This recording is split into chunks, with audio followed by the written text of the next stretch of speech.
taas. Score tally. Okay? So, ayan. Jack and play. There are multiple states. Team So, proper. parang meron lang kayong variable na chinecheck so that nakasync lahat ng clients and server nyo para alam kung what point of the game are we. Like, nasa landing page muna ba? Are we waiting? Yan. So, to make that simple, kailangan nyo lang ng status for that na ina-update nyo. Okay? So, lahat ng logic nangyayari dapat sa WebSocket server.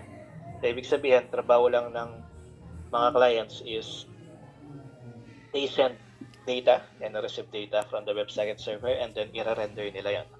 Wala silang ginagawang checking or what. Nangyayari lahat yan sa WebSocket. Okay?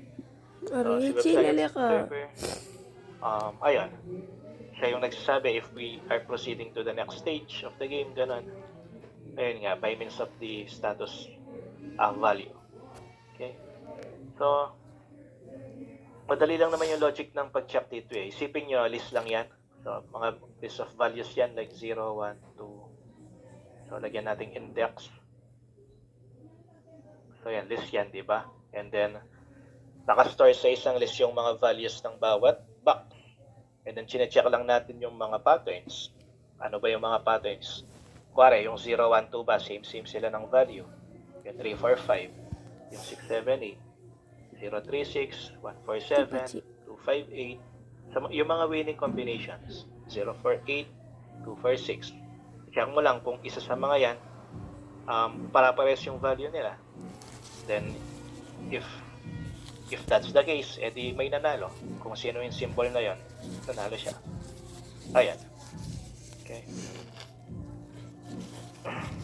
Then, yung checking if valid ba yung move. Like, pinindot niya yung may laman na gano'n. I-check mo din sa WebSocket server yan. And then, ibibigay mo na lang sa user yung message. Okay. So, there are messages na isend mo lang sa isang client, like yung mali yung move niya. So, ibibigay mo lang dun sa nagkamaling client yan. Meron din naman messages na ibibigay mo sa both ng players mo. Like, ano yung state ng game. Or ano na yung itsura ng board. Diba? Ano, may nanalo ba? Ganun. Ano yung score. So, yan. So, yun yun. That's for the first. And then, the second will be a simple multiple channel na chat. Multiple channel na chat groups. So, pag sinabing multiple channel, marami kang group chat. Yan. So, para lang matry nyo yung multiple WebSocket. Okay, so, for the topic, kayo na yung bahala. Depende na lang sa, depende na sa interest nyo. So, ano yung mga, parang, kung gusto nyo gawing, meron kang notification. Yung isa sa mga WebSocket mo, notification siya. Then, many other tinutukoy nila yung isang topic. Ganun. Per topic, meron kang group chat. Ayan. So, be creative na lang dito. Okay, so,